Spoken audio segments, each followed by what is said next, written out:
Today is the day that the Labor Party's climate change policy comes into fruition, into legislation.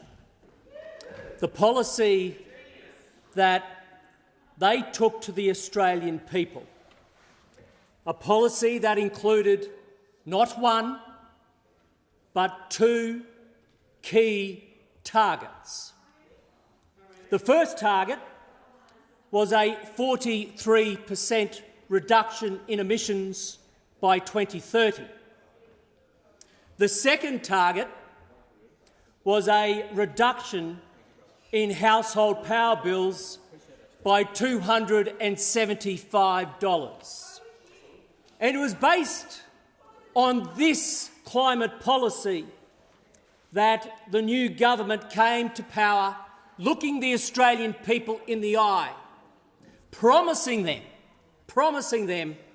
that they would not only reduce emissions more than the former coalition government, but they would reduce power prices more than the coalition government.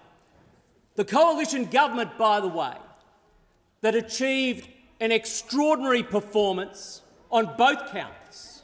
A coalition government that saw emissions reduce by over 20% on 2005 levels, and a coalition that ensured that power prices came down by 10% over the last term of government.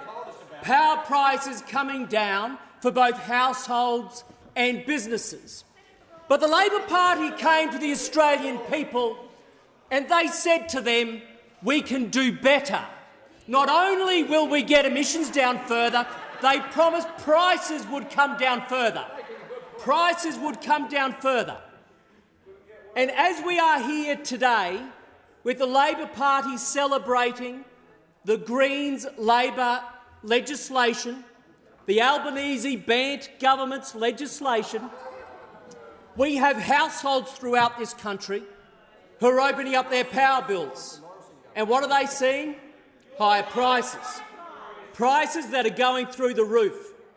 We are talking with businesses right now, and there are probably business owners, there are probably people who have invested their own money into their businesses, listening to this very debate and hearing the celebrations of the Labor Party, despite having told them that they will reduce their power prices, but their power prices are going up. We are talking to businesses today that might have to close their doors because of the power prices, and this Labor government has no solutions, none whatsoever. The only thing they bring in the House by way of this legislation today is a claim of the 43%, something they had already advised the United Nations on. We have the Minister himself standing up, who had gone public before showing this bill to the House, saying it was not necessary, saying the bill was not necessary, and yet in it comes. And what we saw through the last month, through the Senate inquiry, was the very concerns that we had raised in this House being confirmed.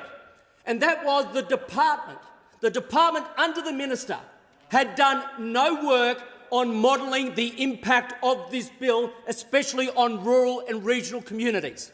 So any regional or rural community, any resident of regional or rural Australia, this government, this minister and his department have not done their homework. And let them scream about the last 9 years. Well, they had 9 years to get this right. 9 years to do some modelling. 9 years for the department, therefore, to have something. But the modelling they claim they've done. And guess what modelling they have done? Modelling that says power prices will come down by $275.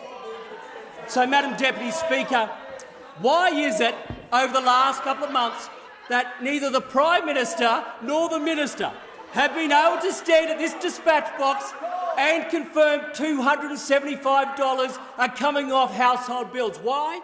Because they did not look the Australian people in the eye and tell them the truth of what their plan was. So as power bills go up, it is on them. As businesses close, it is on them. And we know the truth. This 43% legislation was unnecessary, and they're the words of the Minister, and he will live by it.